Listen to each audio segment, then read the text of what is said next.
ഹരേ കൃഷ്ണ. സർവം ശ്രീ രാധാകൃഷ്ണാർപ്പണമസ്തു. സർവത്ര ഗോവിന്ദനാമ സങ്കീർത്തനം. ഗോവിന്ദ ഹരേ ഗോവിന്ദ. നമുക്ക് ശ്രീമദ് ഭാഗവതം തൃതീയ സ്കന്ധം 30-ാമത്തെ അധ്യായത്തിലേക്ക് കടക്കാം. കഴിഞ്ഞ ഭാഗത്ത് 29-ാമത്തെ അധ്യായമാണ്. കാലഗതിയെക്കുറിച്ചാണ് നമ്മൾ ചർച്ച ചെയ്തത്. ഇനിയും 30-ാമത്തെ അധ്യായത്തിൽ നമ്മൾ ജീവന്റെ അധോഗതിയിലേക്ക് പോകുന്ന ജീവനെക്കുറിച്ച്, ഊർധ്വഗതിയും അധോഗതിയുമുണ്ട് ജീവന്. അതിനെക്കുറിച്ച് കപില ഭഗവാൻ അമ്മയായ ദേവഹൂതിയോട് ഉപദേശിക്കുന്ന ഭാഗമാണ് ഇന്ന് നമ്മൾ വിവരിക്കുന്നത്. കപില ഭഗവാൻ അമ്മയോട് പറയുകയാണ്, വായു മേഘങ്ങളെ എന്ന പോലെയാണ് കാലസ്വരൂപനായ ഈശ്വരൻ ജീവജാലങ്ങളെ ചലിപ്പിച്ചുകൊണ്ടിരിക്കുന്നത്. കാലത്തിൻ്റെ പ്രഭാവം ജീവന്മാർ അറിയുന്നേയില്ല. തനിക്ക് സുഖിക്കുവാനായി ജീവൻ പലതരത്തിലുള്ള ക്ലേശങ്ങൾ സഹിച്ച് സമ്പാദിക്കുന്ന ഭാര്യ, പുത്രൻ, ധനം മുതലായ വസ്തുക്കളെയെല്ലാം കാലം നശിപ്പിക്കുന്നു. കാരണം നമ്മൾ ഇവിടെ നിന്ന് നമ്മുടെ സുഖത്തിനും സന്തോഷത്തിനുമായി നാം ക്ലേശിച്ച് സമ്പാദിക്കുന്ന ഓരോന്നും കാലപ്രവാഹത്തിൽ നഷ്ടമായിക്കൊണ്ടിരിക്കും. അതായത് കാലം കൊണ്ട് എല്ലാം നശിക്കുന്നു എന്ന് അർത്ഥമാക്കാം. ഓരോ സുഖപദാർത്ഥവും നശിക്കുമ്പോൾ ജീവൻ അത്യന്തം ദുഃഖിക്കുന്നു. ശരീരമേ നശിക്കുന്നതാണ്. ആ സ്ഥിതിക്ക് ശരീരത്തെ സന്തോഷിപ്പിക്കുന്ന ഭൗതിക പദാർത്ഥങ്ങൾക്ക് എങ്ങനെ അനശ്വരത്വം ഉണ്ടാകാനാണ്? അപ്പോൾ നമ്മൾ എത്ര അജ്ഞാനത്തോടുകൂടിയാണ് നമ്മൾ അതിനെക്കുറിച്ചൊക്കെ ചിന്തിക്കുന്നത്. പക്ഷേ വിഷയാസക്തി കൊണ്ട് മനസ്സ് ദുഷിച്ച ജീവൻ അവയെ നശിക്കുന്നവയായി കരുതുന്നില്ല. വിഷയ ആസക്തികൾ, ഓരോ ആഗ്രഹങ്ങളുടെ പിന്നാലെ അത് സാധിക്കുവാനായി പാഞ്ഞു നടക്കുന്ന ജീവൻ, ആ ആസക്തി കാരണം ഇത് നശിച്ചു പോകുന്ന ഓരോ ആഗ്രഹപൂർത്തീകരണവുമാണ് നാം നേടിയെടുക്കുന്നതൊക്കെ ക്രമേണ കാലപ്രവാഹത്തിൽ ഒഴുകിപ്പോകുന്നതാണ് എന്ന് തിരിച്ചറിയുന്നില്ല. അതിനാൽ അവ ഓരോന്നും നശിക്കുമ്പോൾ ദുഃഖിക്കുന്നു. നാം നേടിയെടുത്ത ഓരോന്നും നമ്മിൽ നിന്ന് കാലം തട്ടിക്കൊണ്ടു പോകുമ്പോൾ നാം വിഷമിക്കുന്നു, അലമുറയിട്ട് കരയുന്നു. ജീവിക്കാൻ മറ്റു മാർഗമില്ല, ഞാനിവിടെ ഒറ്റപ്പെട്ടു പോയി എന്ന് കരുതി ജീവിതം ഒരുപക്ഷെ അവസാനിപ്പിക്കുന്നു, മാനസികമായി തകരുന്നു. പക്ഷേ ഇതൊന്നും ആയിരുന്നില്ല എന്നെ നിലനിർത്തിയിരുന്ന ശക്തി, അല്ലെങ്കിൽ എന്നെ നിലനിർത്തിയിരുന്ന സന്തോഷമെന്ന് പിന്നെയും ഈ പ്രവാഹത്തിലൂടെ മുന്നോട്ട് സഞ്ചരിക്കുന്ന ജീവൻ തിരിച്ചറിഞ്ഞ് അവർ ആര് നഷ്ടപ്പെട്ടാലും സ്വയം ജീവിക്കുവാൻ പഠിക്കുന്നു, അതിനുള്ള ധൈര്യം സംഭരിക്കുന്നു. ഈ സംസാരത്തിൽ കൃമി കീടാദികളുടേത് ആയ ഏത് നികൃഷ്ട ശരീരം കിട്ടിയാലും ജീവന് അത് ദുഃഖസ്വരൂപമാണെന്ന് ബോധിച്ച്, അങ്ങനെ മനസ്സിലാക്കി വൈരാഗ്യം വരുന്നില്ല. അപ്പോൾ കൃമികീടങ്ങൾ ഉൾപ്പെടെ മനുഷ്യ ശരീരം വരെയും ഏത് ലഭിച്ചാലും അതെല്ലാം നഷ്ടപ്പെടുന്നവയാണെന്നുള്ള തിരിച്ചറിവ് മനുഷ്യന് ലഭിക്കുന്നില്ല. ആ ശരീരങ്ങളിലൂടെ അനുഭവിക്കാവുന്ന തുച്ഛമായ സുഖങ്ങളിൽ ആസക്തനായി നമ്മൾ കഴിയുന്നു.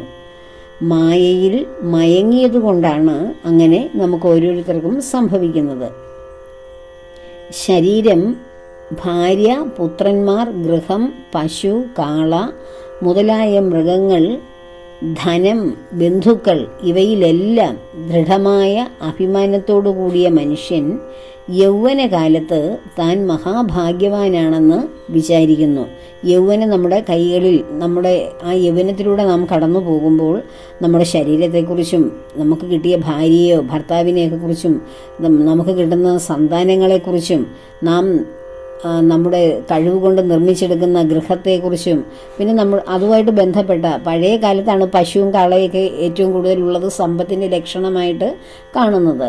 ഒരുപാട് വസ്തുവകകൾ വാങ്ങുക, കാളയും പശുക്കളും ആനയും ഒക്കെ വീട്ടിൽ വാങ്ങി നിർത്തുക. ഇപ്പോഴതിന് പകരം ഏറ്റവും വിലപിടിപ്പുള്ള വാഹനങ്ങളും ജീവിതത്തിൻ്റെ ലക്ഷറീസ് ആയിട്ടുള്ള സംഭവങ്ങളൊക്കെ സ്വന്തമാക്കുക. ഇങ്ങനെയൊക്കെയെല്ലാം നേടുന്ന മനുഷ്യൻ വളരെ അഭിമാനത്തോടു കൂടി തൻ്റെ യൗവനകാലം താൻ മഹാഭാഗ്യവാനാണെന്ന് കരുതും. ഭാര്യയും പുത്രനും ഗൃഹവും മുതലായവ ഭരിക്കുവാൻ വേണ്ടി വരുന്ന കഷ്ടപ്പാടുകൾ സഹിച്ചുകൊണ്ടും വിഷയ ആസക്തിയിൽ മനസ്സു ദുഷിച്ചും കഴിയുന്ന മനുഷ്യൻ കുടുംബ പരിപാലനത്തിന് വേണ്ടി പലവിധ ദുരിതങ്ങളും ചെയ്യുകയാണ് ചെയ്യുന്നത്. സ്ത്രീകളുടെ പുഞ്ചിരിയിലും കടാക്ഷ വിക്ഷേപങ്ങളിലും കുട്ടികളുടെ കളിക്കൊഞ്ചലുകളിലും മയങ്ങിക്കൊണ്ട് മനുഷ്യൻ ജീവിക്കുന്നു. ഇതൊക്കെയാണ് നമ്മളെ ഓരോ കാലം. ആദ്യം വിവാഹിതരാകുന്നു, അപ്പോൾ പരസ്പരമുള്ള സ്നേഹവും പ്രണയവും ആകർഷണവും കൊണ്ട് കാലം കുറച്ച് കഴിച്ചു കൂട്ടുന്നു. അത് കഴിഞ്ഞ് സന്താനങ്ങൾ ഉണ്ടാകുമ്പോൾ അവരുടെ കളിയിലും ചിരിയിലും മനസ്സ് മയങ്ങുന്നു. അങ്ങനെ കുറേ കാലം കഴിയുന്നു. പിന്നീട് അവർക്ക് വേണ്ടി ജീവിതം അച്ഛനമ്മമാർ മാറ്റിവെക്കുന്നു. അപ്പോൾ മാറ്റിവെക്കുന്ന അവസരത്തിൽ ഈ അച്ഛനമ്മമാരെന്ന് പറയുന്നത് യാതൊരു ചുമതലയും ഇല്ലാത്ത ഉത്തരവാദിത്വവും ഇല്ലാത്ത കുട്ടികളായിരുന്നു വേറൊരു അച്ഛൻ്റെയും അമ്മയുടെയും. അതിനുശേഷം അവർ യൗവനത്തിലെത്തുന്നു, ഗൃഹസ്ഥാശ്രമികളാകുന്നു, പരസ്പരം ജീവിക്കാൻ ആരംഭിക്കുന്നു. അതിൻ്റെ ഒരു ഓളത്തിൽ ഇങ്ങനെ പോകുന്നു. അതിനുശേഷം കുടുംബമായി കുട്ടികളൊക്കെ ആയി കഴിയുമ്പോൾ അവരുടെ സന്തോഷത്തിന് വേണ്ടി, അവരുടെ ജീവിതം ഏറ്റവും നന്നാക്കാൻ വേണ്ടി നമ്മൾ കിടന്ന് നെട്ടോട്ടം ഓടുന്നു. അങ്ങനെ നമ്മുടെ ജീവിതത്തിൻ്റെ കുറേ ഭാഗം നാം അറിയാതെ തന്നെ കഴിഞ്ഞു പോവുകയാണ്. കുറേ വർഷങ്ങൾ അങ്ങനെ ഓടിത്തളർന്ന് കഴിയുമ്പോൾ എന്തു ചെയ്യും? വാർദ്ധക്യം കടന്നു വരും. അപ്പോൾ ഈ ഓരോന്നും ഒരു നിശ്ചിത കാലത്തേക്ക് മാത്രമാണെന്നും അതുകൊണ്ട് അതാത് സമയങ്ങളിൽ കിട്ടുന്ന ആനന്ദം, ആ ജീവിതം, അതാത് സമയത്തെ സൗഭാഗ്യങ്ങൾ അനുഭവിച്ച് വേണം മുന്നോട്ട് പോകേണ്ടതും എന്നും ഈ നമ്മളിരിക്കുന്ന ഓരോ ജീവനും അങ്ങനെ ഒരു ബോധമില്ലാതെ പോകുന്നു. കാരണം മായാഭ്രമം ഈ ജീവനെ ബാധിക്കുന്നത് കൊണ്ടാണ്. അങ്ങനെ പലവിധ കപട പ്രവൃത്തികളും ചെയ്തുകൊണ്ടും അതാത് സമയത്ത് വന്നു ചേരുന്ന സുഖദുഃഖങ്ങൾക്ക് പ്രതിവിധി ചെയ്തുകൊണ്ടും, പ്രത്യേകിച്ച് ദുഃഖങ്ങൾക്ക് പ്രതിവിധി ചെയ്തുകൊണ്ടും തനിക്ക് സുഖമാണെന്ന് വെറുതെ ഇങ്ങനെ അഭിനയിക്കുക മാത്രമാണ് ഓരോ ജീവനും ചെയ്യുന്നത്. സത്യത്തിൽ ഓരോരുത്തരുടെയും ജീവിതം എടുത്തു നോക്കിയാൽ അവരുടെ ജീവിതത്തിലെ കഷ്ടപ്പാടുകളും സമ്പത്ത് കൂടുതലുള്ളവർ അതിനേക്കാൾ കൂടുതൽ ഉണ്ടാക്കാനുണ്ടാകുന്ന നെട്ടോട്ടങ്ങളും, അല്ലെങ്കിൽ സമ്പത്തില്ലാത്തവർ അതിൻ്റെ ദുഃഖത്തിൽ കഴിയുന്നു, ഉള്ളവർ അതിനുവേണ്ടി ക്ലേശിക്കുന്നു, അത് നിലനിർത്തുവാനും കൂടുതൽ വർദ്ധിപ്പിക്കുവാനും ഒക്കെ വേണ്ടി. അപ്പോൾ ഓരോരുത്തരും അവനവൻ്റെ കർമ്മങ്ങളിൽ വ്യാപൃതരായിരുന്നിട്ടും ഞങ്ങൾ സന്തോഷിക്കുന്നു, ഞങ്ങളുടെ കർമ്മങ്ങളിൽ സന്തോഷിക്കുന്നു എന്ന് വെറുതെ അഭിമാനിക്കുകയാണ്. ഒന്നും സന്തോഷിക്കുകയല്ല. ഈ ജീവിതം എന്ന് പറയുന്നത് തന്നെ അന്നേരം അല്പം എവിടെയെങ്കിലും കിട്ടുന്ന സന്തോഷം മാത്രമേ ഉള്ളൂ. സ്ഥായിയായ സന്തോഷമേ ആർക്കും ലഭിക്കുന്നില്ല എന്നാണ് ഇവിടെ ഭഗവാൻ പറയുന്നത്. പലതരത്തിലുള്ള അധർമ്മ മാർഗത്തിലൂടെ സമ്പാദിക്കുന്ന ധനത്താൽ കുടുംബം പുലർത്തിക്കൊണ്ട് കഴിയുന്നവൻ തൻ്റെ മനസ്സ് അനുനിമിഷം ദുഷിക്കുന്നതും ആത്മസ്വരൂപത്തിൽ നിന്ന് അകന്നു പോകുന്നതിനാൽ താൻ അധപ്പതിച്ചുകൊണ്ടിരിക്കുന്നതും അറിയുന്നില്ല. കാരണം ആത്മസ്വരൂപം എവിടെ നിൽക്കുന്നു, അതിൽ നിന്ന് നാം ഒത്തിരിയും അകന്ന് നമ്മുടേതായ ഇച്ഛകൾ കൊണ്ട് പലവിധ കർമ്മങ്ങളും ചെയ്ത് ഈ പരമാത്മാവായ നമ്മിലിരിക്കുന്ന ചൈതന്യത്തിൽ നിന്ന് എന്തുമാത്രം നമ്മൾ അകന്നിട്ടാണ് നമ്മൾ ഈ ശരീരത്തിന് വേണ്ടി കിടന്ന് ഓട്ടം ഓടുന്നത്. അത് നമുക്ക് മനസ്സിലാകുന്നില്ല. ഈ ഓട്ടത്തിനൊക്കെ കൂട്ടു നിൽക്കുന്നത് പരമാത്മ ചൈതന്യം നമ്മുടെ ഉള്ളിലിരിക്കുന്നതാണെന്ന്. അങ്ങനെ അധപ്പതിക്കുന്നതൊന്നും മനുഷ്യൻ അറിയുന്നില്ല. ഇങ്ങനെ യൗവനകാലം മുഴുവൻ സുഖത്തിൻ്റെ കണിക പോലും ഇല്ലാതെ വളരെ വേഗത്തിൽ കഴിഞ്ഞു പോകുന്നു. വാർദ്ധക്യമാകുമ്പോഴോ ധനസമ്പാദനത്തിനുള്ള പല പ്രവൃത്തികളും നിഷ്ഫലമായി തീരുന്നു. അപ്പോൾ അന്യരുടെ ധനത്തിൽ ആസക്തി ഉണ്ടാകുന്നു. കാരണം വാർദ്ധക്യമാകുമ്പോൾ മക്കളോ അല്ലെങ്കിൽ നമുക്ക് വേണ്ടപ്പെട്ടവരോ ഒക്കെ വേണ്ടി, നമ്മൾ ആർക്കൊക്കെ വേണ്ടിയാണോ ജീവിതം കഴിച്ചത് അവരുടെ ധനത്തിന് വേണ്ടി നാം ആഗ്രഹിക്കുന്നു. പഴയതുപോലെ കുടുംബ ഭരണത്തിന് സാമർഥ്യം ഇല്ലാത്തവരായി തീരുകയും ധനം സമ്പാദിക്കുവാൻ പ്രാപ്തിയില്ലാത്തവരും നിർഭാഗ്യവാന്മാരുമായി തീർന്നിട്ട് കഷ്ടം, എനിക്കിങ്ങനെയൊക്കെയുള്ള ഒരു ഗതി വന്നല്ലോ എന്ന ചിന്തയാൽ വളരെ ആർത്തനായി ദുഃഖിതനായി ഓരോ ജീവനും മാറുന്നു. ധനസമ്പാദനത്തിനും കുടുംബ ഭരണത്തിനും കഴിവില്ലാത്തതായി തീർന്ന വൃദ്ധരെ ഭാര്യയും പുത്രന്മാരും പണ്ടത്തെ പോലെ ബഹുമാനിക്കില്ല. യാതൊരു കൃഷിപ്പണിക്കും കൊള്ളാതായി തീർന്ന വയസ്സനായ കാളയെ കൃഷിക്കാരെന്ന പോലെ അവജ്ഞയോടെ ആയിരിക്കും എല്ലാവരുടെയും പെരുമാറ്റം. എന്നാലും ഗൃഹസ്ഥ ജീവിതത്തിൽ വൈരാഗ്യം വരികയില്ല. ആരെല്ലാം അവഗണിച്ചാലും എത്ര വാർദ്ധക്യം ബാധിച്ചാലും ഗൃഹസ്ഥാശ്രമിയായിട്ടിരിക്കുന്ന ജീവിതത്തിൽ ഒരു വൈരാഗ്യം സംഭവിക്കുന്നില്ല ജീവന്. ഇതുവരെ താൻ ഭരിച്ചിരുന്നവർ തന്നെ ഭരിക്കാൻ തുടങ്ങുന്നു. വാർദ്ധക്യത്തിന്റെ ബാധയാൽ ശരീരത്തിന്റെ ഭംഗിയെല്ലാം നഷ്ടപ്പെടുന്നു. മരണത്തെ പ്രതീക്ഷിച്ചുകൊണ്ടുള്ള ഒരു ജീവിതമായി തീരുന്നു. പിന്നീട് അങ്ങോട്ട് വരുന്ന വാർദ്ധക്യകാലങ്ങളല്ല. വീട്ടിലുള്ളവർ നായക്കെന്ന പോലെ അവഗണനയോടെ തരുന്ന ആഹാരം കഴിച്ചുകൊണ്ടും പലവിധ രോഗങ്ങളാൽ ആർത്തനായും കഴിയേണ്ടി വരും. ദഹനശക്തി കുറയും. പ്രായമാകുമ്പോൾ ആഹാരത്തിന് രുചിയില്ലാത്തവരായി തീരും. തൊണ്ടയിൽ കഫം കെട്ടി ശ്വാസ തടസ്സത്താൽ വളരെയധികം കഷ്ടപ്പെടും. അങ്ങനെയുള്ള അവസ്ഥയിൽ ബന്ധുക്കൾ ചുറ്റും കൂടി നിന്ന് ചോദിക്കുന്ന ചോദ്യങ്ങൾക്ക് ഉത്തരം പറയാൻ പോലും കഴിയാതെ ആയിത്തീരുന്നു. ഇപ്രകാരം കുടുംബ ഭരണത്തിൽ വ്യാപരിച്ചും ഇന്ദ്രിയങ്ങളെ ജയിക്കാൻ പരിശ്രമിക്കാതെയും ജീവിക്കുന്ന മനുഷ്യൻ വളരെ വേദന സഹിച്ച് അവസാനം ബോധം മറഞ്ഞ് മരിക്കുന്നു. ഇത് ഇന്ദ്രിയ നിഗ്രഹങ്ങളോ ആത്മബോധമോ ഒന്നുമില്ലാത്ത മനുഷ്യനെ കുറിച്ചാണ് ഈ പറയുന്നത്. മരണസമയത്ത് ഭയങ്കരന്മാരായ 2 യമദൂതന്മാരെ മുൻപിൽ കണ്ട് ഇവർ ഭയപ്പെടുന്നു. അങ്ങനെ വിറയ്ക്കുന്നു. ഈ ശരീരത്തിൽ നിന്ന് ജീവനെ യാതനാ ശരീരത്തിലേക്ക് മാറ്റി കഴുത്തിൽ കയറുകെട്ടി വലിച്ചുകൊണ്ട് യമദൂതന്മാർ പാപികളായ ജീവന്മാരെ യമലോകത്തിലേക്ക് കൊണ്ടുപോകുന്നു. നരകത്തിൽ ചെന്ന് പാപഫലം അനുഭവിക്കുവാനുള്ള ശരീരത്തെയാണ് യാതനാദേഹമെന്ന് പറയുന്നത്.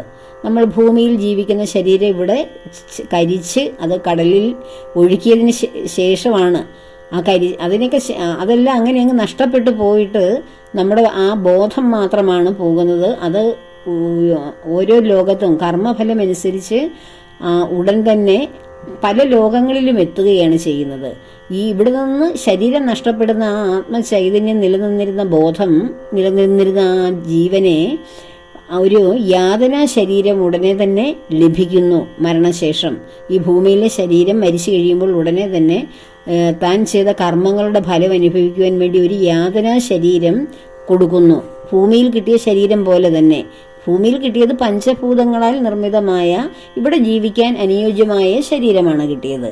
അപ്പോൾ ഈ ഇവിടം വിട്ട് പോകുമ്പോൾ, ഈ പ്രാണൻ ഇവിടം വിട്ട് സഞ്ചരിക്കുമ്പോൾ അതിന് കിട്ടുന്ന മറ്റൊരു ശരീരമാണ്, ഇവിടെ ചെയ്ത കർമ്മങ്ങളുടെ ഫലം അനുഭവിക്കാൻ മറ്റൊരു യൂണിഫോമാണ് കൊടുക്കുന്നത്.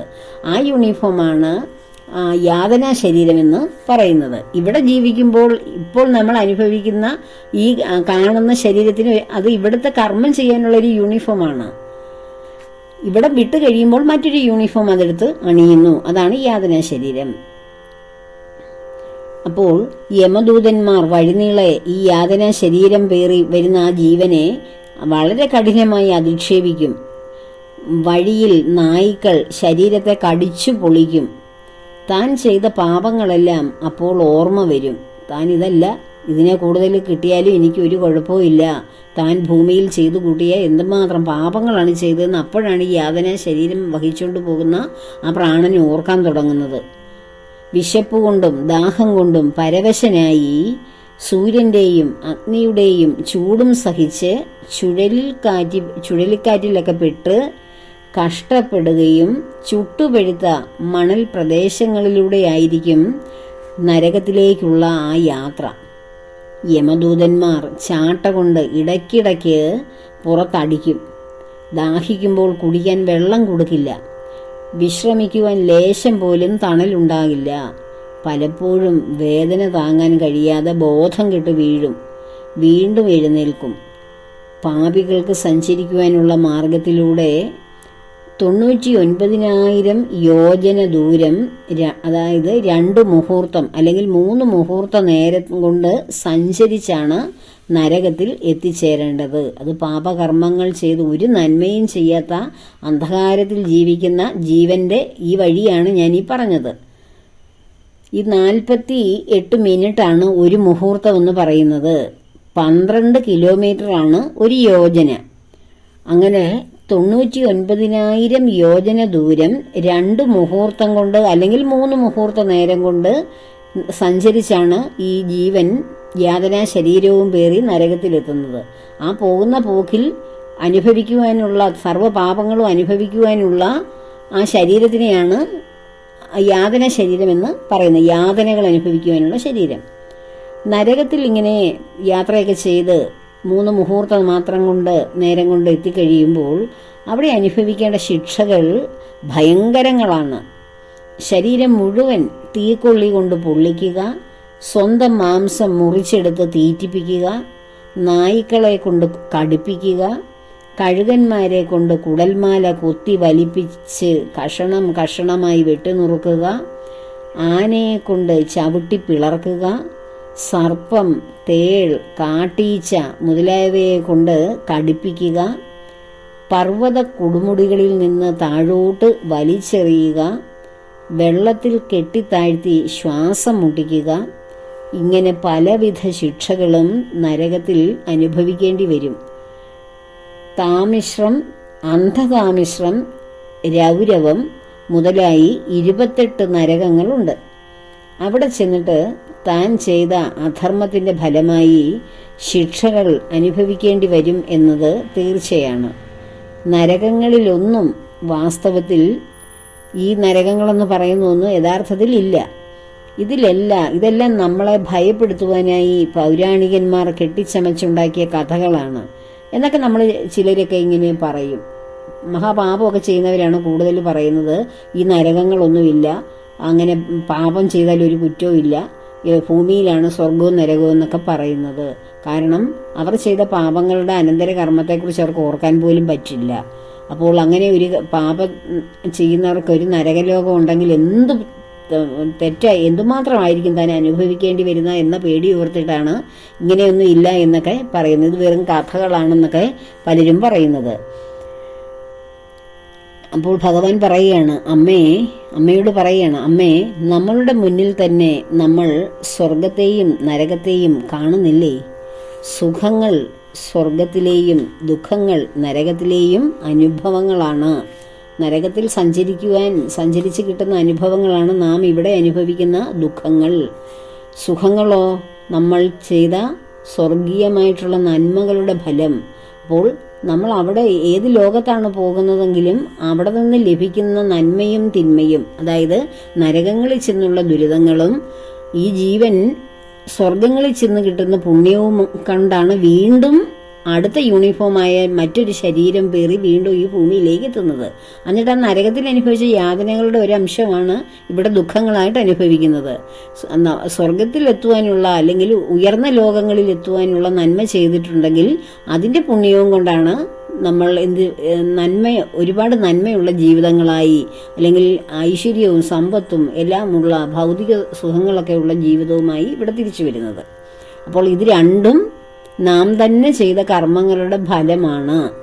അത് പുണ്യമായാലും പാപമായാലും നമ്മൾ ഈ ജന്മം ഇപ്പോൾ ഭഗവത് സേവയിൽ ഏർപ്പെടുകയും ഭഗവാനാണ് യഥാർത്ഥ സത്യമെന്നും അനശ്വരമായ നിതാന്തമായ ആ സത്യം നമ്മളെ പിന്തുടർന്ന് നമ്മുടെ ഉള്ളിൽ തന്നെ നിലനിർത്തുന്ന ജീവൽ ശക്തിയാണെന്നും തിരിച്ചറിയുന്ന ആ ഒരു നിമിഷം തന്നെ നാം മോശമായിട്ടുള്ള അജ്ഞത നിറഞ്ഞ ആ കർമ്മങ്ങളിൽ നിന്നെല്ലാം നമ്മുടെ മനസ്സുകൊണ്ടും പിന്മാറി ഈശ്വരീയമായ ആ ഒരു തണലിൽ ഭഗവാന്റെ തന്നെ ആ ഒരു സ്വഭാവത്തിൽ ആത്മാവിൻ്റെ ചേതനയിൽ തന്നെ ആ പ്രേരണയിൽ തന്നെ ജീവിക്കാൻ തുടങ്ങിയാൽ പിന്നീട് നമുക്ക് തിന്മകളുടെ ലോകത്തേക്ക് വളരെയെങ്ങും പോകേണ്ടി വരികയില്ല. നാം ഓരോരുത്തരും നമ്മുടെ ജീവിതകാലത്ത് തന്നെ നരകത്തിൽ വർണ്ണിക്കപ്പെട്ട ശിക്ഷകളെയും സ്വർഗത്തിലെ സുഖങ്ങളെയും അനുഭവിക്കാറില്ലേ? ചിലരുടെ ജീവിതം കാണുമ്പോൾ നമ്മൾ പറയും, അവർ തന്നെ പറയും, ഞാൻ ഏത് ജന്മം ചെയ്ത പാപത്തിൻ്റെ ഫലമാണ് ഈ ജീവിതം അനുഭവിച്ച് തീർക്കുന്നതെന്ന് അല്ലേ? അതുപോലെ ദുരിതപ്പെട്ട ജീവിതങ്ങൾ അനുഭവിക്കുന്ന ധാരാളം പേരുമുണ്ട്. നമ്മുടെ ചുറ്റും സ്വർഗീയമായ സന്തോഷം അനുഭവിക്കുന്നവരും ഉണ്ട്. അപ്പോൾ ഇത് രണ്ടും നാം പൂർവ്വജന്മങ്ങളിൽ ചെയ്ത നരകയാതനകളുടെ ഫലവും പുണ്യലോകങ്ങളിൽ പോയ നന്മയുടെയും ഫലവും പേറിക്കൊണ്ടാണ് പിന്നീട് വന്നത്. അതുകൊണ്ടാണ് ഈ ഭൂമിയിൽ സ്വർഗീയവും നരകയാതനകളും അനുഭവിക്കുന്ന ജീവിതങ്ങൾ ഉണ്ടാകുന്നത്. ഒരാളെ പോലെ മറ്റൊരാൾ ആകാത്തത്. അതുതന്നെയാണ് പ്രപഞ്ചത്തിന്റെ വൈവിധ്യം. എല്ലാവരും വ്യത്യസ്തരാണ്. നമ്മളെപ്പോലെ അല്ല നമ്മൾ പ്രസവിച്ച് വളർത്തുന്ന മക്കൾ പോലും നമ്മളെപ്പോലെ ആകുമോ? നമ്മൾ അവർക്ക് നമ്മളുടെ ക്യാരക്ടറോ അല്ലെങ്കിൽ നല്ല കാര്യങ്ങളെല്ലാം കൊടുത്ത് നല്ല ഉപദേശങ്ങളൊക്കെ കൊടുത്ത് നല്ല ആറ്റിറ്റ്യൂഡുകളൊക്കെ ആക്കി കുഞ്ഞുങ്ങളെ കൊണ്ടുവന്നാലും അവർ ചെയ്ത കർമ്മത്തിന്റെ ഫലം അനുഭവിക്കാനാണ് ആ ജീവൻ ഒരു ശരീരമെടുത്ത് വന്നിരിക്കുന്നത്. അപ്പോൾ എല്ലാവരും വ്യത്യസ്തരാണ്. അങ്ങനെ നോക്കുമ്പോൾ ഓരോരുത്തരും വ്യത്യസ്തരാണ്. അപ്പോൾ നമ്മൾ വേറൊരാളുമായിട്ട് സാമ്യം ചെയ്തിട്ടാണ് ഇപ്പം കുട്ടികളെ തന്നെ അടുത്തിരിക്കുന്ന കുട്ടികളുടെ പ്രാഗൽഭ്യം കണ്ടിട്ട് വേറൊരു കുട്ടി ഇത്രയും മണ്ടനായി മോശമായി എന്ന് പറയുന്നത് എന്ത് അജ്ഞത കൊണ്ടാണെന്ന് നമുക്ക് ഈ തരുണത്തിൽ ഓർക്കുവാൻ കഴിയും, അല്ലെങ്കിൽ അത് തിരിച്ചറിയാൻ കഴിയും. കാരണം ഒരു കുടുംബത്തിലുള്ള 2 പേരുണ്ടെങ്കിൽ അവർ രണ്ടും 2 കർമ്മഫലം അനുഭവിക്കാൻ വന്നവരാണ്, 2 ജീവന്മാരാണ്. അപ്പോഴാണോ 50 കുട്ടികളിരിക്കുന്ന ഒരു ക്ലാസ്സിൽ അത്രയും പേരെയും ഒരുപോലെ വരാൻ പറ്റുമോ? ഇല്ല.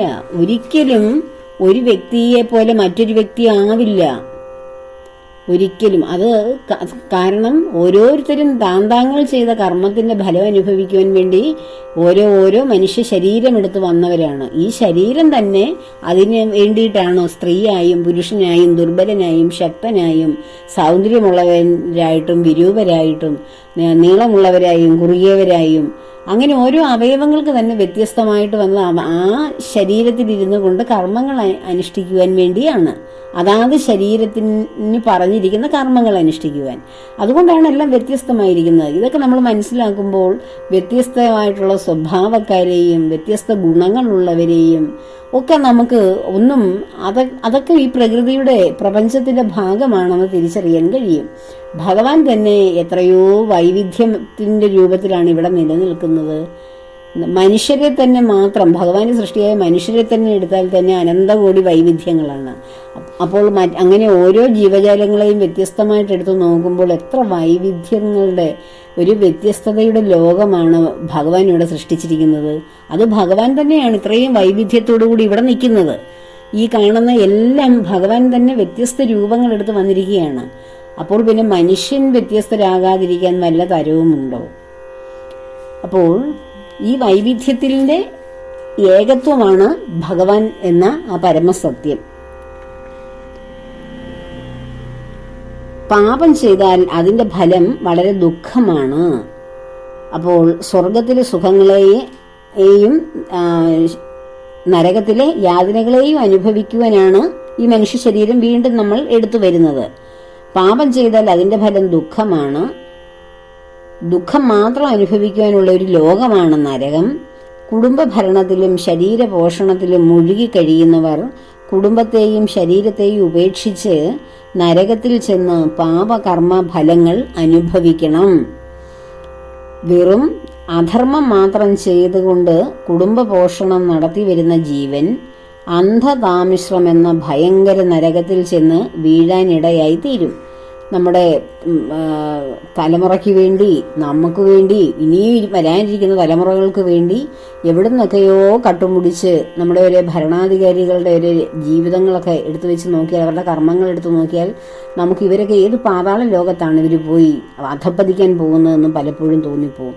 അങ്ങനെ മറ്റുള്ളവരുടെ എല്ലാം അധർമ്മം കൊണ്ട് മാത്രം ചെയ്തു സ്വന്തം കുടുംബത്തിന്റെ പോഷണം നടത്തി വരുന്ന ജീവൻ അന്ധതാമിശ്രം എന്ന ഭയങ്കര നരകത്തിൽ ചെന്ന് പതിക്കുമെന്നാണ് ഇവിടെ ഭാഗവതത്തിൽ തൃതീയ സ്കന്ധം 30-ാം അധ്യായത്തിൽ എഴുതി വെച്ചിരിക്കുന്നത്. ഇതെടുത്ത് വായിച്ച് മനസ്സിലാക്കുക. അപ്പോൾ നമ്മൾ പറയും ഇതൊക്കെ വെറുതെ പേടിപ്പിക്കുവാൻ വേണ്ടി പറയുന്നതാണെന്ന്. അല്ല, ഇതൊക്കെ തെളിവോടുകൂടി എഴുതി വെച്ചിരിക്കുന്ന കാര്യങ്ങളാണ്. അങ്ങനെ വീഴാനിടയാകുന്നു. നരകശിക്ഷകൾക്ക് ശേഷം പാപങ്ങളുടെ ബാക്കി ഫലങ്ങൾ അനുഭവിക്കാനാണ് ഭൂമിയിൽ മനുഷ്യ ജീവിതത്തിന് താഴെയുള്ള മറ്റ് മൃഗങ്ങളായും പക്ഷികളായും ക്രിമികീടങ്ങളായും ഒക്കെ ജനിക്കേണ്ടി വരുന്നത്. അങ്ങനെ ജനിച്ച് ഒരു ശ്രേഷ്ഠ ജന്മം കിട്ടിയിട്ട് അത് നിരർത്ഥകമായി യാതൊരു ഗുണവും ഇല്ലാതെ ഉപയോഗിച്ച് അധർമ്മങ്ങളൊക്കെ ചെയ്ത് അതിക്രമങ്ങളിലൂടെ സ്വന്തം കുടുംബത്തെ മാത്രം പരിപോഷിപ്പിച്ച് ജീവിക്കുന്ന ആ ശ്രേഷ്ഠ മനുഷ്യജന്മം വളരെ ഒരു ഒരു കൃമികീടമായോ അല്ലെങ്കിൽ ഏറ്റവും താഴേക്കിടയിലേക്കുള്ള ഒരു ജീവിയായിട്ട് കാലങ്ങൾക്ക് ശേഷം വീണ്ടും വന്ന് പതിക്കും. ആ ശ്രേഷ്ഠ ജന്മത്തിൽ നിന്ന് ഒരു ഏറ്റവും മോശമായ ഒരു ജീവിയുടെ രൂപത്തിലേക്ക് മാറുകയാണ് ചെയ്യുന്നത്. അതിനുശേഷം പിന്നെ എത്രയോ ലക്ഷം ജന്മങ്ങൾ എടുക്കേണ്ടി വരും വീണ്ടും ഒരു മനുഷ്യജന്മത്തിന് വേണ്ടി. അപ്പോഴും ഈ ആത്മാവ് തിരിച്ചറിയുന്നില്ല താൻ ചെയ്ത കർമ്മങ്ങളുടെ ഫലം കൊണ്ടാണ് ഇത്ര മ്ലേച്ഛ ജന്മങ്ങൾ എടുത്തതെന്നും വീണ്ടും അതിനെല്ലാത്തിൻ്റെയും ആ കർമ്മഫലം വീണ്ടും വീണ്ടും അനുഭവിച്ച് തീർന്ന് ഭഗവാനോട് തൊഴുകയോടെ ഈ ബോധ ചൈതന്യമായ ആത്മാവ് കരഞ്ഞ് പ്രാർത്ഥിച്ചതിൻ്റെ പ്രാർത്ഥിക്കുമ്പോഴാണ് വീണ്ടും ഒരു മനുഷ്യജന്മം കൊടുത്ത് മുൻപ് ചെയ്ത പാപത്തിന്റെ ബാക്കി പത്രം അനുഭവിച്ച് തീർത്ത് ഞാൻ നല്ല ആളായിട്ട് തിരിച്ചു വരും എന്നൊക്കെ വാഗ്ദാനം കൊടുത്തിട്ടാണ് വീണ്ടും ഒരു അച്ഛനും അമ്മയൊക്കെ തിരഞ്ഞെടുത്ത് അവരുടെ ശരീരത്തിലൂടെ ഭൂമിയിലേക്ക് വരുന്നത്. ഇവിടെ വന്നു കഴിയുമ്പോഴോ ആ മായാഭ്രമത്തിൽ പെട്ടിട്ട് എന്ത് ചെയ്യും? വീണ്ടും ആ ചെയ്തു കൂട്ടിയതിനേക്കാൾ മഹാപാപങ്ങളൊക്കെ ആയിരിക്കും. കുട്ടിയായതിനു ശേഷം 12 വയസ്സിനൊക്കെ ശേഷം നമ്മൾ നമ്മുടെ സാഹചര്യങ്ങളിൽ നമ്മുടെ ആ ഒരു ജീവിത പരിതസ്ഥിതിയിൽ നമ്മളെ ആരാണോ നയിക്കുന്നത് ആ കർമ്മം ചെയ്തവർക്ക് അതേപോലെയുള്ള മാതാപിതാക്കളെയും ജീവിത സാഹചര്യങ്ങളെ കിട്ടുകയുള്ളൂ. അപ്പോൾ അങ്ങനെ വന്നിട്ട് കുറെ കൂടി മോശകർമ്മങ്ങളൊക്കെ ചെയ്ത് നേരത്തെ ഭഗവാന് കൊടുത്ത വാഗ്ദത്തങ്ങളും കാറ്റിൽ പറത്തി വീണ്ടും കർമ്മങ്ങളെല്ലാം മോശകർമ്മം ചെയ്ത് അധപ്പതിച്ച ശേഷം ഈ ജീവൻ വീണ്ടും മുൻപ് പറഞ്ഞതുപോലെ കുടുംബത്തിന് വേണ്ടി സ്വാർത്ഥതയോടുകൂടി അവനവന്റെ കാര്യങ്ങൾക്കും സ്വന്തം കുടുംബത്തിനു വേണ്ടി മാത്രം ജീവിച്ച് മറ്റുള്ളവരെ ദ്രോഹിച്ച് എല്ലാവർക്കും കൊടുക്കേണ്ടത് സ്വന്തമായിട്ടൊക്കെ അനുഭവിച്ചിട്ട് ഇങ്ങനെ പോകുന്ന മനുഷ്യൻ വീണ്ടും എന്ത് ചെയ്യുന്നു? ശരീരക്ലേശം കൊണ്ട് വാർദ്ധക്യത്തിൽ നായ്ക്കളെ പോലെ എല്ലാവരും അവഗണിക്കപ്പെട്ട് ജീവിച്ചിട്ട് അവസാനം മരണപ്പെടുന്നു. വീണ്ടും ഈ ആത്മാവ് നിത്യനരകങ്ങളിൽ പോയി പതിക്കുന്നു. നരകത്തിന്റെ യാതന അനുഭവിച്ചതിന് ശേഷം വീണ്ടും നല്ല ജന്മം ആ ശിക്ഷ അനുഭവിച്ചിട്ട് ബാക്കിയുള്ളത് ഇവിടെ വന്ന് അനുഭവിച്ച് നന്നായി വരാമെന്നുള്ള വാഗ്ദത്വം കൊണ്ട് തിരികെ വരുന്ന മനുഷ്യന് അതിനേക്കാളും വയച്ച കർമ്മങ്ങൾ ചെയ്തിട്ട് അവിടെ ചെന്ന് വീണ്ടും ഘോരമായ താമിശ്രങ്ങളിലൊക്കെ ചെന്ന് പതിക്കുകയാണ് ചെയ്യുന്നത്. അപ്പോൾ ഇതൊക്കെ ഒരു ഭഗവാന്റെ ലീലയാണ്. ഇങ്ങനെ ഒരു മനുഷ്യന്റെയും സന്തോഷത്തിലും ക്രൂരമായിട്ടുള്ള നരകയാതനകളിലും എല്ലാം ഭഗവാൻ എപ്പോഴും പൊട്ടിച്ചിരിക്കുന്നൊന്നുമില്ല. ഭഗവാൻ നമ്മുടെ ഉള്ളിലിരുന്ന് നിസ്സംഗനായി ഇതെല്ലാം കാണുകയും കേൾക്കുകയുമാണ്. ഒരു ദീപം കൊളുത്തി വെച്ചാൽ ആ ദീപത്തിന്റെ മുന്നിലിരുന്ന് എന്തെല്ലാം നല്ല കാര്യങ്ങൾ ചെയ്യാം, മോശം കാര്യങ്ങൾ ചെയ്യാം. ദീപത്തിന് എന്തെങ്കിലും കുഴപ്പമോ കൂടുതലോ എന്തെങ്കിലും സംഭവിക്കുമോ? ഒന്നും സംഭവിക്കുന്നില്ല. അതിന്റെ മുന്നിൽ നിന്ന് നമുക്ക് മഹാഗ്രന്ഥങ്ങൾ പാരായണം ചെയ്യാം, അല്ലെങ്കിൽ അതിന്റെ ആ വെളിച്ചത്തിലിരുന്ന് മോഷണം നടത്താം, അല്ലെങ്കിൽ ആ മോഷണം മുതൽ പങ്കുവയ്ക്കാം, അല്ലെങ്കിൽ മോശമായ കർമ്മങ്ങൾ ചെയ്യാം, എല്ലാം ചെയ്യാം. അപ്പോൾ ആ വെളിച്ചത്തിന് അതിൽ നിന്ന് നന്മയും കിട്ടുന്നില്ല, തിന്മയും കിട്ടുന്നില്ല, അതിങ്ങനെ പ്രകാശിച്ചുകൊണ്ട് തന്നെ ഇരിക്കുന്നു എന്ന് പറഞ്ഞതുപോലെ നമ്മുടെ ഉള്ളിലിരിക്കുന്ന ആത്മചൈതന്യം, ഈ പ്രാണനെ നിലനിർത്തുന്ന ആ ബോധം, പരമാത്മ ചൈതന്യത്തിന് നാം എന്ത് ചെയ്താലും അതിലെങ്ങും ഒരു പങ്കില്ല. അതൊരു സർവ്വസാക്ഷിയായി, ഒരു വെളിച്ചമായി, പ്രകാശമായി, എനർജിയായി നമ്മുടെ ഓരോരുത്തരുടെ ഉള്ളിൽ കുടികൊള്ളുന്നു. ഇതിൽ ഈ നാം ചെയ്യുന്ന പ്രവർത്തികളിൽ എങ്ങും ഒരു പങ്കില്ല. അതാണ് നിർഗുണനായി എല്ലാറ്റിൻ്റെയും സർവ്വസാക്ഷിയായി ഭഗവാൻ കുടികൊള്ളുന്നു എന്ന് പറയുന്നത്. അത് എവിടെയോ ഇരുന്ന് ഭഗവാൻ കാണുകയല്ല, നമ്മുടെ ഉള്ളിൽ തന്നെ ഇരുന്ന് ഭഗവാൻ ഇതെല്ലാം കാണുകയും അറിയുകയാണ്. പക്ഷെ ഭഗവാൻ ഇതിലെങ്ങും പങ്കില്ല. ആ ഭഗവാനാണ് എൻ്റെ ഉള്ളിലിരിക്കുന്നതെന്നുള്ള ബോധം ആർക്കാണോ എപ്പോഴാണോ തിരിച്ചറിവ് വരുന്നത്, അതിന് അന്നു മുതൽ ആ വ്യക്തി ആ ഉള്ളിലിരിക്കുന്ന ഭഗവാനെ മാനിച്ചുകൊണ്ട് ധർമ്മത്തോടുകൂടി ന്യായത്തോടുകൂടി ജീവിക്കാൻ ആരംഭിക്കും. അപ്പോഴാണ് നമ്മുടെ കർമ്മങ്ങളുടെ ഈ ദുരന്തമായിട്ടുള്ള മോശമായിട്ടുള്ള വാസനകൾ അവസാനിക്കാൻ ആരംഭിക്കുന്നത്. പിന്നീട് അങ്ങോട്ട് ഒരു നല്ല കർമ്മങ്ങളുടെ വിത്തുകളായിരിക്കും നാം വിതയ്ക്കുന്നത് മുഴുവൻ. അപ്പോൾ അതിൽ നിന്ന് ലഭിക്കുന്ന ആ ശ്രേഷ്ഠമായിട്ടുള്ള ആ ഫലം കൊയ്തെടുക്കുവാനായിരിക്കും നമ്മുടെ ജീവിതം പിന്നീട് പുതിയ ജന്മങ്ങൾ എടുത്തു വരുന്നത്. അപ്പോൾ അതിനുവേണ്ടിയാണ് ഭഗവാൻ നമുക്ക് ഈ ഭാഗവതത്തിലൂടെ കപില ഭഗവാനായി വന്ന് ഉപദേശങ്ങളൊക്കെ തന്ന് മാനവരാശിക്ക് ആരെങ്കിലുമൊക്കെ ഇത് ശ്രദ്ധിച്ച് അനേകർ ശ്രദ്ധിക്കുമെങ്കിലും കുറച്ചു പേരെങ്കിലും ഉൾക്കൊണ്ട് അതേ പാതയിൽ സഞ്ചരിക്കട്ടെ, ഈ ദുരിത ജീവിതത്തിൽ നിന്നും കർമ്മവാസനകളിൽ നിന്നൊക്കെ രക്ഷപ്പെടട്ടെ എന്ന് കരുതിയാണ് ഭഗവാൻ പല പല അവതാരങ്ങൾ ചെയ്ത് മാനവരാശിയുടെ നന്മയ്ക്ക് വേണ്ടി, രക്ഷയ്ക്ക് വേണ്ടി, ഉയർത്തെഴുന്നേൽപ്പിന് വേണ്ടി ധാരാളം ഉപദേശങ്ങൾ നമുക്ക് തരുന്നത്. അങ്ങനെ ആ ഉപദേശങ്ങൾ ശ്രദ്ധിക്കുന്ന വ്യക്തികൾ ധർമ്മത്തിലൂടെ, ഭഗവാന്റെ സേവയിലൂടെ എപ്പോഴും ഭഗവാന്റെ ആ പാദങ്ങൾ പിന്തുടർന്ന് ഭഗവാന്റെ ആഗ്രഹം പോലെ, ഭഗവാനെ പോലെ, ഭഗവാന്റെ ആ ഒരു സ്വഭാവം, ആത്മചൈതന്യം വഹിച്ചുകൊണ്ട് ജീവിക്കുക തന്നെ ചെയ്യും. അപ്പോഴെല്ലാവർക്കും അങ്ങനെ തന്നെ ആ ഭഗവത് പാത പിന്തുടരുവാനും ഭഗവാനെ ഏക ആശ്രയമായി കണ്ട് എൻ്റെ ഉള്ളിലിരിക്കുന്ന ചൈതന്യം ഭഗവത് ചൈതന്യം മാത്രമാണ്, അതിനനുകൂലമായ അതിൻ്റെതായ ഭാവത്തിൽ മാത്രമേ എൻ്റെ കർമ്മങ്ങളെ ഞാൻ കൊണ്ടുപോവുകയുള്ളൂ എന്ന് തീർച്ചപ്പെടുത്തുകയും ചെയ്യുന്ന വ്യക്തി ജീവിതത്തിൽ എന്നും വളരെ ഉയരങ്ങളിലേക്ക് എത്തും. ആത്മബോധത്തിൻ്റെ ഉയർന്ന തലങ്ങളിലേക്ക് എത്തുകയും ഭഗവാന്റെ സംരക്ഷണയിൽ, കരുതലിൽ എന്നേക്കും ജീവിക്കുവാൻ ഇടവരികയും ചെയ്യും. അപ്പോഴങ്ങനെ ആ ഒരു ജീവിതം എല്ലാവർക്കും ഉണ്ടാകട്ടെ എന്ന് ആശംസിക്കുന്നു, ആഗ്രഹിക്കുന്നു. എല്ലാ കർമ്മങ്ങളും ഭഗവാന്റെയും ശരീരം തന്ന ദേവിയുടെയും പത്മപാദങ്ങളിൽ ചേർക്കുന്നു. ലോകാ സമസ്ത സുഖിനോ ഭവന്തു.